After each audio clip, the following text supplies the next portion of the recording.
Telangana state president Shankar Goud ఆధ్వర్యంలో Somajiguda press క్లబ్లో media సమావేశం నిర్వహించడం జరిగింది.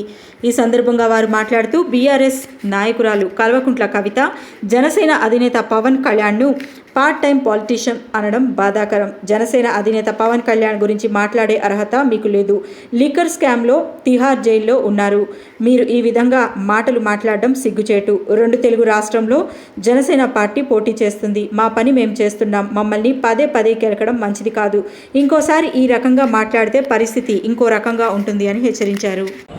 ప్రజల సంక్షేమం గురించి జనసేన అధినేత శ్రీ పవన్ కళ్యాణ్ గారు రాజకీయాలు చేస్తారు.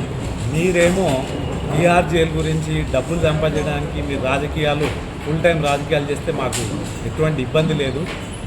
ప్రజలు ఈరోజు యావత్తు దేశం మీ వైపు చూసేలాగా చేసుకుని ఒక లిక్కర్ స్కామ్లో కవిత మేడం గారు మీరు కూడా జనసేన అధినేత శ్రీ పవన్ కళ్యాణ్ గురించి నోరు జారిందంటే మొన్న గతంలో కూడా ఏపీలో ఇదే రకంగా వచ్చినోడు ఇష్టం వచ్చినాడు పనికి వచ్చినోడు పనికి రానోడు మాట్లాడినందుకే ఇలా దిక్కు దివాళ లేకుండా 10 సీట్లకు పరిమితం అయిపోయారు.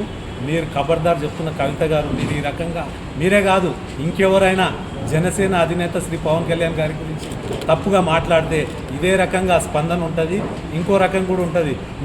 మీరు అనుకున్నట్టు 10 ఏళ్ళు అయిపోయింది ఇక్కడ పార్టీ పెట్టి మేము జనాలు పెరిగారు, కార్యకర్తలు పెరిగారు, లక్షలాది మంది జన సైనికులు యావత్తు తెలంగాణలో ఉమ్మడి 10 జిల్లాలలో మాకు అండగా ఉన్నారు.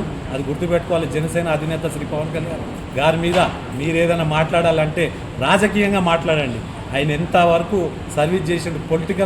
పొలిటికల్ ప్రాసెస్లో సర్వీస్ ముందు ఉండాలి. మీరేం చేస్తున్నారు? ఫస్ట్ ఇన్వెస్ట్మెంట్, తర్వాత మీరు వెనకేసుకోవడం, జైలుకి వెళ్ళడం. అటువంటి కాదు తల్లి. సర్వీస్ ఫస్ట్, తర్వాత నెక్స్ట్ మీ గురించి ఆలోచించుకోవాలి. దయచేసి ఇంకోసారి మాట్లాడేటప్పుడు పవన్ కళ్యాణ్ గారి గురించి జాగ్రత్త మాట్లాడతారని కోరుకుంటూ సెలవు.